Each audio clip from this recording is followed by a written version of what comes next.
I'm happy to be here. It's unbearable that we are standing here and having this workshop. While our hostages are still kept in Gaza for 409 days. So I call for I pray for the release and for the end of war. Yeah, I came to speak with you today about the studies that we are doing regarding the interaction between motor recovery and cognition, and it's going through motor learning. So I think it's relevant for this session. Let me just start with introduction. So it is supposed to be the era of the brain with huge amounts of money investigated in brain research worldwide. These are like the annual budgets of neuroscience.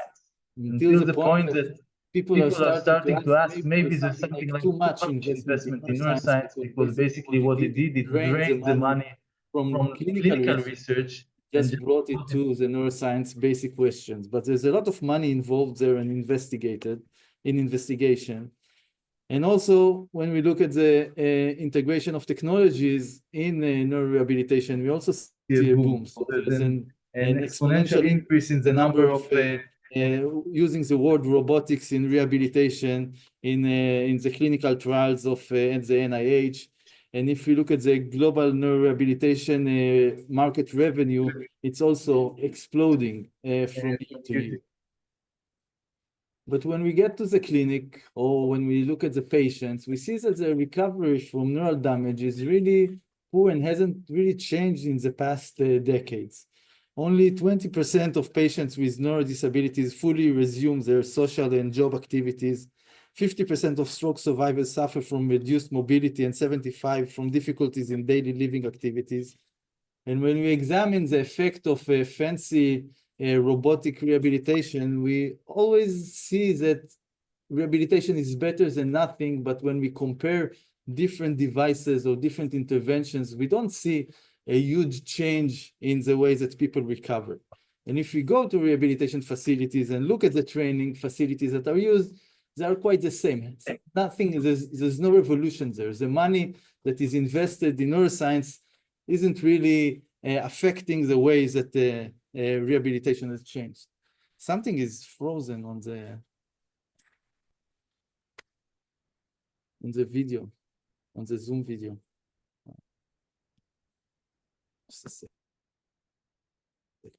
No, it's okay. The Zoom meeting is not responding. Oh. Yeah.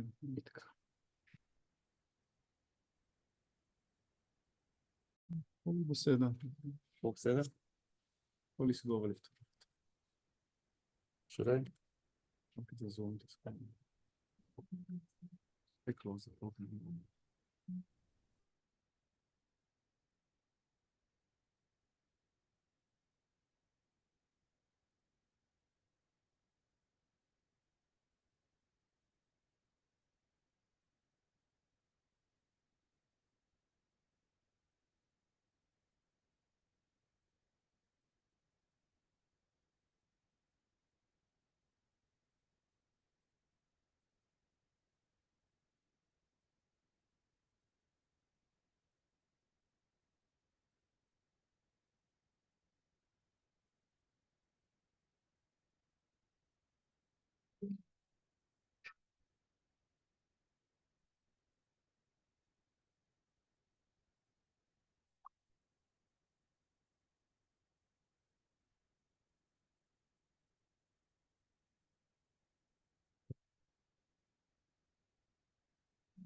Okay, I'm sorry, I'm back.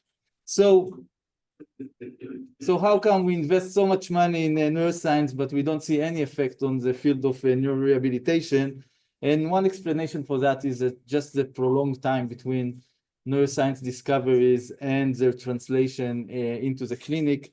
So there's like 40 years of gap between the bench side and bedside. And that was one of the reasons behind building a neurorehabilitation translation lab in Adi Negev Rehabilitation Hospital today, in 2019. And what I'm going to tell you about is about studies that we did in this lab. And you can see here also John Krakauer, one of the godfathers of this lab, that is indeed one of the sources of inspiration for what we are doing here. So the idea behind the lab is to conduct translational research in the sense that we try to prioritize our experiments according to their translational value. So how much they would affect the way that we treat and the way that that people after brain damage recover. We use whatever we know how to do in the lab. So we are used for the diagnosis of the impairment or of the different diseases we are trying to decompose to its underlying component. It can be cognitive or motor. We use our tools to quantify behavior. It can be kinematics, kinetics. We try to focus on daily activities. So we measure the activity of patients also outside the lab using different kinds of sensors. And we focus on the interaction between the processes. We don't think that the motor impairment is by itself, but it's also affected by language and cognitive components. That's something that I'm going to tell you about today.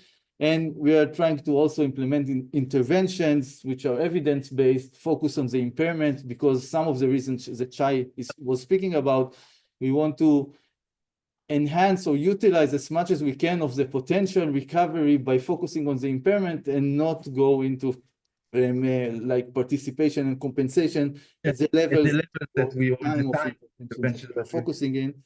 And we're also aware that we cannot do all this research just using basic science funds. So we are also exploring entrepreneurship as a way to support or to collaborate with big companies.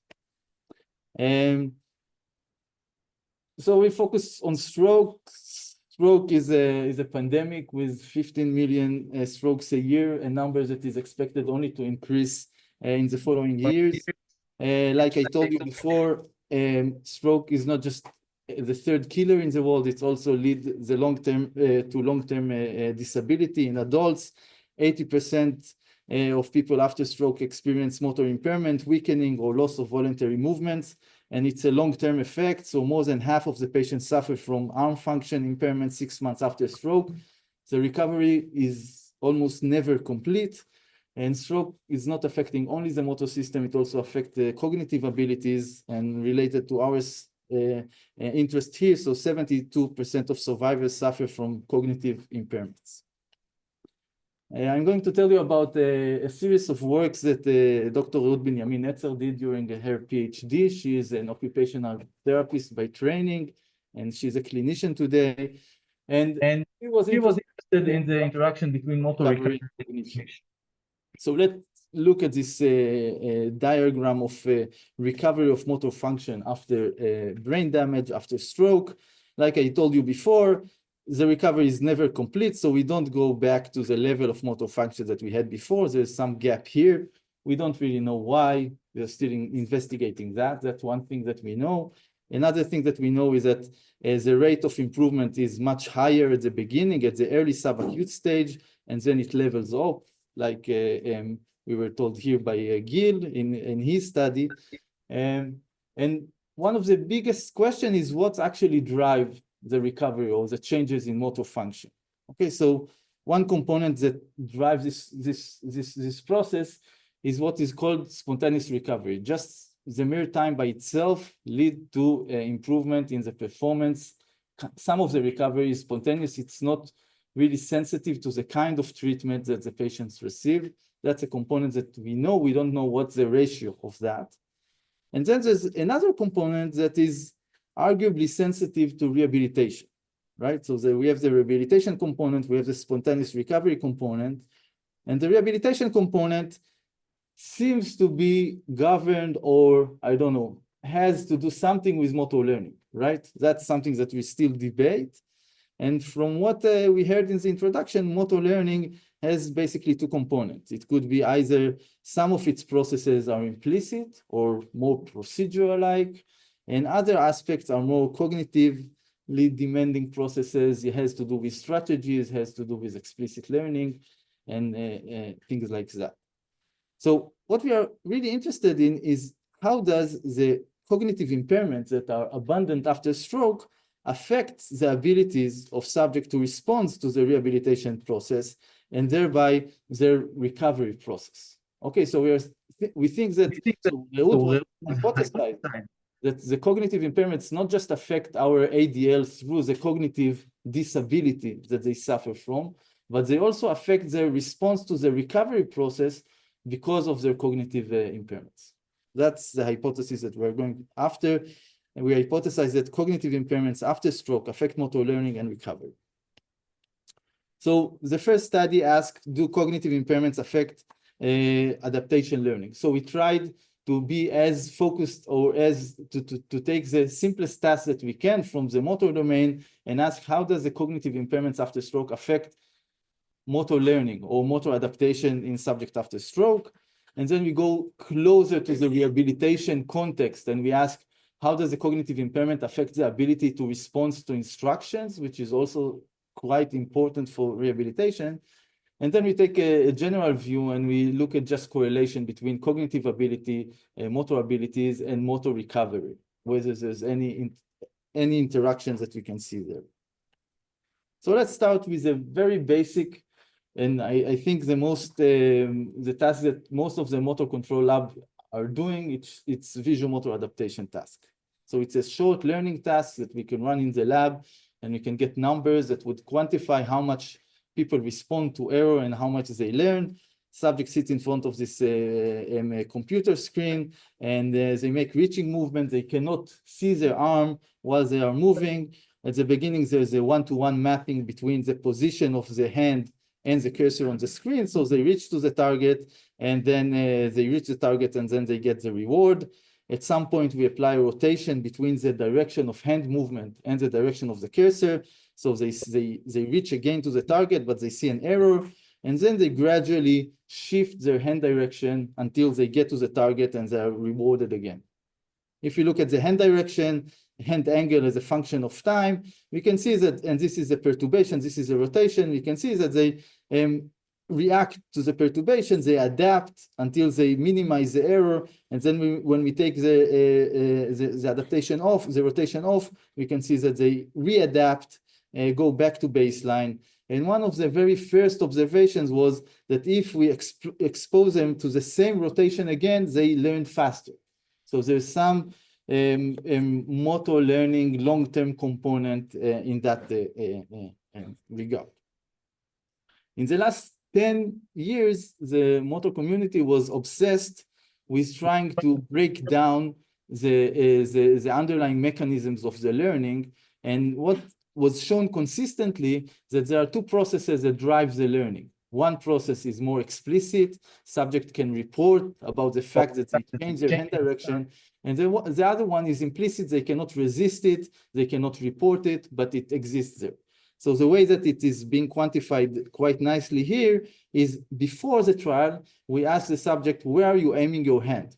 So if the subject is aware of the rotation, so he said, I'm not pointing to the target itself, I'm pointing a bit to the right because something is weird happening here. And by changing the hand direction explicitly or strategically, he can learn that.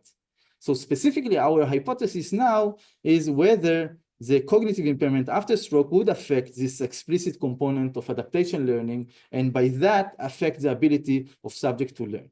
I'll just add that the enhancement of adaptation between the first trial to the second trial has been shown to be affected by this explicit component. So subjects do report the fact that they changed their strategy because they were exposed to that.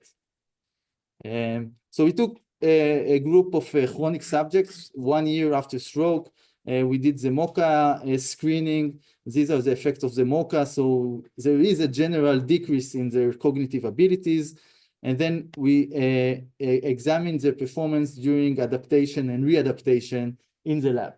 We have 3 groups here. The stroke group is a blue group, and then the red is age matched, and the gray group is the students from the university. And in general, what you can see that the 3 groups adapted, they readapted faster, the age-matched and stroke group adapted slower than the healthy control subjects. But if we compare the control subject and the stroke subject, we don't see any effect of the stroke on the adaptation rate. Not on the adaptation rate, not on the enhancement of adaptation rate. So the enhancement as a marker of explicit learning was not sensitive to stroke. So even though they had the cognitive impairment in the MoCA, they didn't respond any differently to the adaptation paradigm. So we don't see that kind of effect. We can also try to extract the explicit component in a different manner. So the points that you see here are points when we told the trials, when we told the subject, okay, now we are going to turn off the rotation, just aim to the target as you think that it should be. So that should be a phase that we estimate the implicit component. And if we subtract the implicit component from the hand direction, we get a measure of the explicit. And if we look at that measure of explicit, we see that the two groups are not differentiable. So there's nothing explicit going on. The effect of cognitive impairment is not affecting the adaptation learning. So the answer for the first question, does cognitive impairment after stroke affect adaptation learning? No, it seems that subject after stroke, maybe they have enough cognitive resources to compensate for that inability, but that's what we see. Yes, please. There was a lot of overlap in the MoCA between the stroke and the older. So do you look at correlations between the MoCA and the... Yeah, we tried. Just the numbers are becoming too small, so we need to expand it. It may be that we are not sensitive enough to this kind of effect. Yeah. Do you try to correlate subtests with the MoCA? You have some drawing. Yeah. Yeah, again, it's becoming so coarse, and that it's really hard to make hypothesis and to have enough sensitivity for this kind of examination. But definitely, we are going now to increase the sensitivity to the cognitive impairments, like I will show you now, and maybe then find some traces of that. So for asking questions, there's work that I'm going to show that made an impression that cerebellar degeneration patients actually have a problem specifically with the cognitive aspect, explicit motor learning. And it depends on how you present it and stuff like that. But I'm sort of surprised. I'm curious about your thoughts. Like the stroke patients who you think the cognitive impairment would be more central to the performance, not affected cerebellar patients. No, definitely. Cerebellar patients are the model for studying adaptation learning and the association between adaptation learning and the cerebellum. So from that regard, I don't think that they are comparable groups. Stroke is... I guess the surprising result from a few years ago was that you could get cerebellar patients to adapt normally if you gave them a little bit of cognitive assist. Right. Suggesting that their problem was cognitive more than it was the sort of implicit adaptation that everybody cared about. This and this together, they sort of run in opposite directions. Yeah, I think it has to do more with the interpretation of that study in brain about the cognitive assistant. I think it's just focusing their attention, but let's discuss it afterward. Okay, so maybe they are not impaired in that regard. Maybe the impairment has to do more with a clinical interaction. Maybe they just will be harder for them to respond to instruction, engage in the rehabilitation scenario. So for that reason, we looked at a more clinically relevant functional task, which is a rapid instructed task learning. So following instruction, right, it's like one of the highest cognitive abilities that we have. It requires both language, working memory, long-term or short-term memory. It's some like umbrella term for a lot of underlying cognitive functions. The ways that we quantify that is by using this task that was designed in Ben-Gurion University by Nachshon Meiran, which is called the rapid instructed task learning. subjects are doing dozens of mini blocks. At the beginning of each mini block, they are shown two stimuli, one on the right and one on the left. And then there's some interference kind of epoch where they just need to press the same button, irrespective of the stimulus. It would be the right key in this example, if they are shown in red. And then after 0 to 5 trials, they are shown 2 trials in green, where they need to respond according to the mappings that they saw at the beginning. Okay, so they get the instruction, they get some time passage, some interference, and then they need to respond according to the task that they were given, either with their left hand or with the right hand, according to the instructions.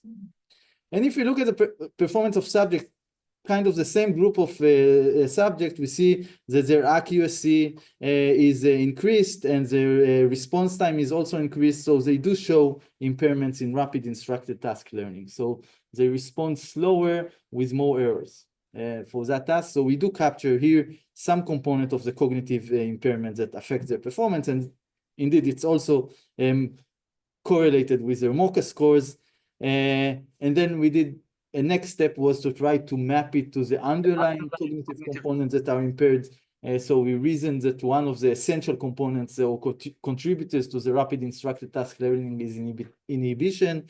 So we measured 2 kinds of inhibition. One of them is a prepotent inhibition. So we look at the anti-saccade response of the subject. We are showing them, so they need to fixate on that point, and then you give them a stimuli that needs to that distracts their attention. And only after that, we show on the other side an arrow that instructs them which keys they need to press. And only if they can resist their tendency to saccade to that distractor, they can accurately respond to the task. Okay, so they see that stimulus here, they need to suppress their tendency to saccade, and only then they can capture the stimulus that is presented here for a brief amount of time, 166 milliseconds, and that's the measure of prepotent inhibition. And we see that they are, some of them, but as a group, they are impaired in that regard. So their accuracy in the anti-saccade is decreased. Sorry. And we can look at other kind of inhibition, which is a proactive inhibition. So that would be the interference of the task that was given to the subject on their response time during the next phase. So in the next phase, they need just to press the same button, but if there is a difference between the fingers that they were instructed to respond and the mapping of that finger for the go trial, so then there's a conflict here, and there's a proactive interference or proactive inhibition. We see that both groups are respond slower to the incongruent trials than the congruent trials, but we don't see any difference between the groups. And the prepotent inhibition was correlated with the retail response for the stroke subjects. So if we dig deeper and we look at the effect of stroke or cognitive impairments after stroke on the ability to respond to tasks, we see that yes, there is a difference, and it seems to be driven by deficits in prepotent inhibition. But then let's take a broader look. So let's ask, does motor recovery depend on cognitive abilities of subject after stroke? One of the flagship projects of the Negev Lab is building a big data set of the natural recovery process after stroke. So we take the patients that come to Adi Negev at 5 different time points. We collect a lot of data regarding their motor impairments, cognitive impairment, balance. We apply all our methods, and everyone is contributing to that data collection.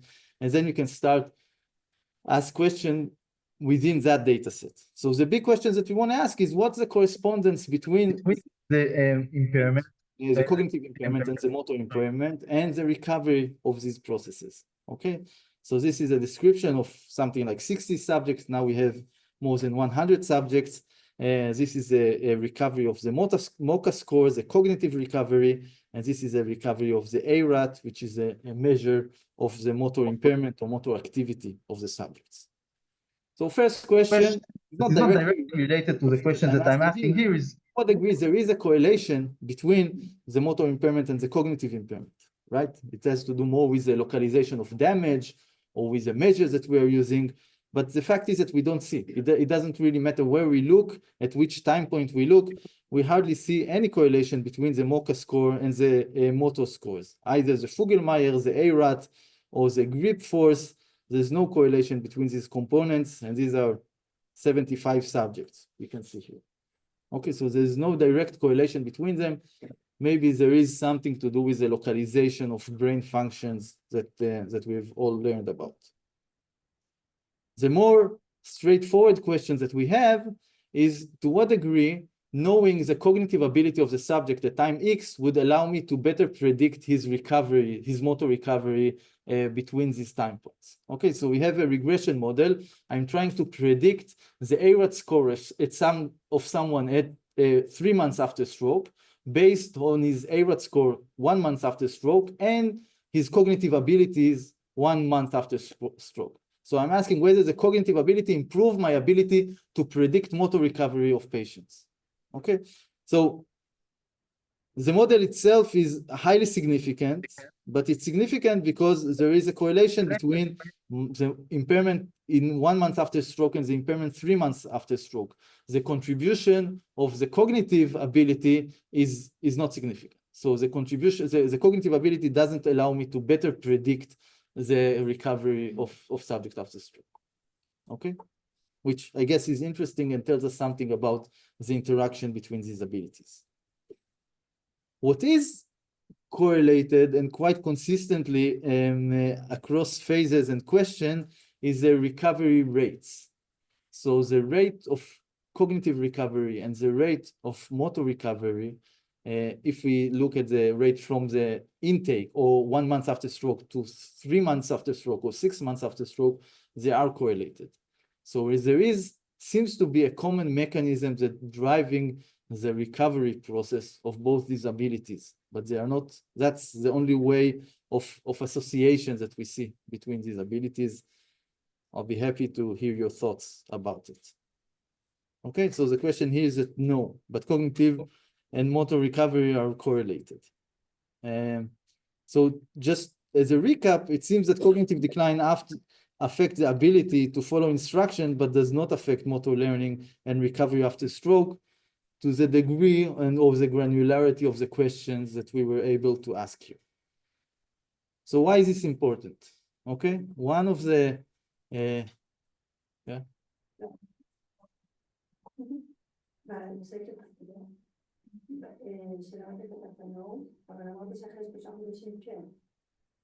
Yeah, but the question, okay, so I showed you 3 different results that has to do, yeah. So this question is directed to the regression question, whether cognitive ability would allow me to better predict motor recovery. The question is no. The fact that they both correlated, I don't know, it could be like a third factor, like the amount of rehabilitation, their mental state, their plasticity, the change, the recovery, the motor recovery and the cognitive recovery are correlated. Okay. Did you examine the difference between homologic and stroke? Yeah, no, not yet, but that's a good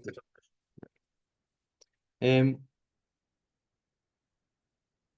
So following the introductions that we had here, another graph that is often showed has to do with different mechanisms that are associated with rehabilitation after stroke, with a kind of a notion of endogenous plasticity that is increased during the subacute phase that needs to be maybe better utilized and then levels down. And one of the strongest hypotheses is that maybe we fail to take advantage of this endogenous plasticity because of the medical care, because of different reasons, and that achieving the biggest effect on recovery should be by taking better advantage of endogenous plasticity by significantly increasing the intensity and the amount of rehabilitation that we can provide during after stroke.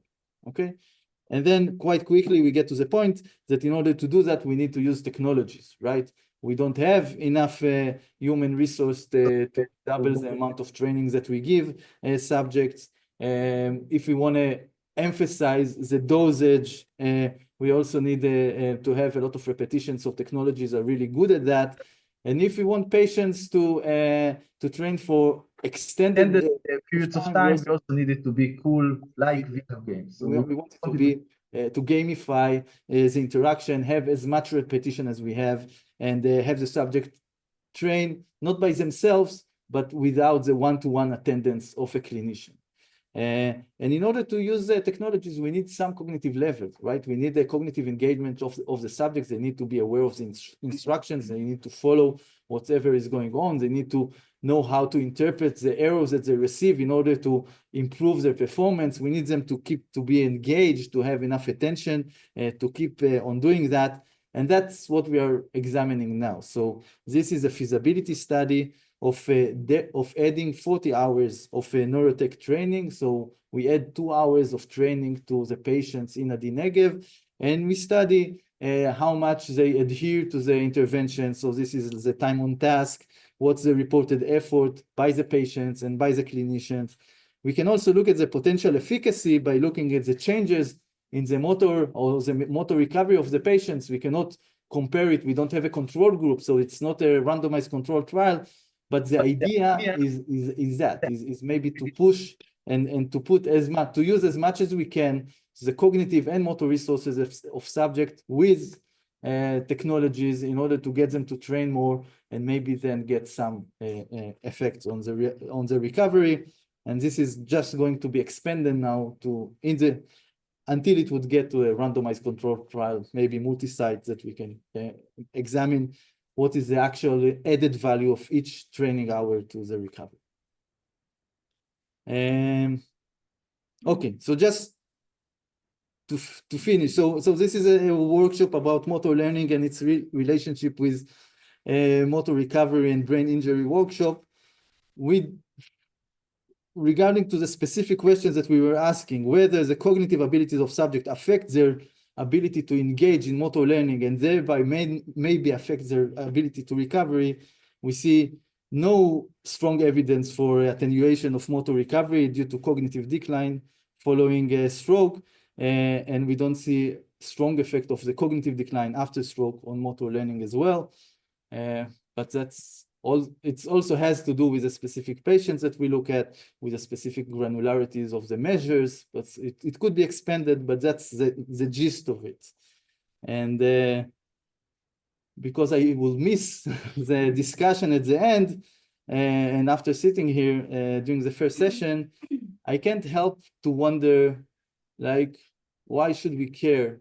And how does motor learning actually help or change the way that we see rehabilitation? I think I mean, there's some similarities between the phenomena, but let's try to answer the strong question of what did we learn? What did we learn from thousands of papers of adaptation in that direction, generalization, with force, without forces, whether it really gave any tool or any enhancement of recovery in the field, and what are the directions that we should focus on in order to get there? Or what are, like, I don't know, again, what are the low-hanging fruits in terms of the recovery, and how can motor learning literature I don't know, contribute to that?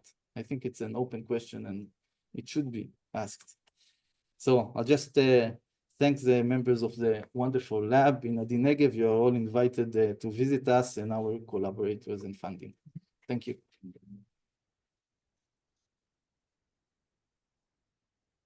Okay.